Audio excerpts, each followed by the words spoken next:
Hugot nga suporta ang ipasalig sa city government ihatag sa Kapolisan kalabot sa mga programang ipatuman batok sa tanang matang sa kriminalidad. Kiniatol ang natuki atol sa courtesy call ni Colonel Jima Vinluan, bagong direktor sa Cebu City Police Office kang Mayor Edgardo Labella. Ano ang report?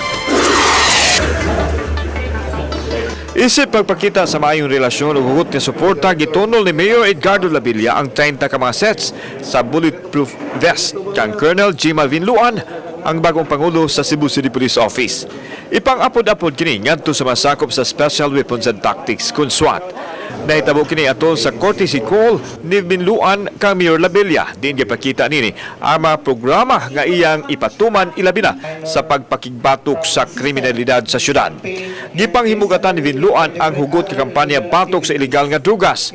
Programa nga iyang gipadayon sa gisundan nga si Colonel Royena Garma. Bihangyo si Vinluan sa mayor nga butangan og ma-signal jammer ang city jail kay wa gihapoy paghubas ang drugas sa sulod sa pasilidad.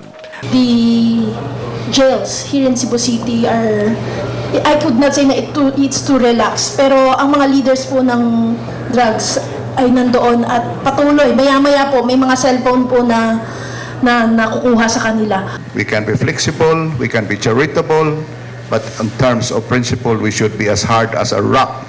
We should be firm in the fight against criminality and also the fight against corruption. Gipasalig sa City Hall ang hugot nga suporta ngadto sa Kapolisan, apil na ang paghatag sa ilang mga gikinahanglan. Lakip na nini ang pagkahuman sa firing range, dugang nga sakinana, fuel allocation ug dugang usab nga monthly incentives sa mga pulis.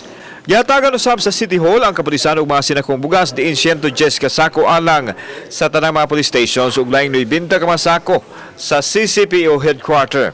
And with her trust, I am confident that we can work together, preventive, precautionary. Gikalipay sa Pangulo sa CCPO ang gihatag kanila nga suporta sa city government, busa pasalig nini nga doblehon pa nila ang paningkamot aron maserbisyohan ang katawhan. Walang reason ang police para hindi magtrabaho 24/7. Kauban si John Solon, ako si Alan Domingo. Balitang Bisdak.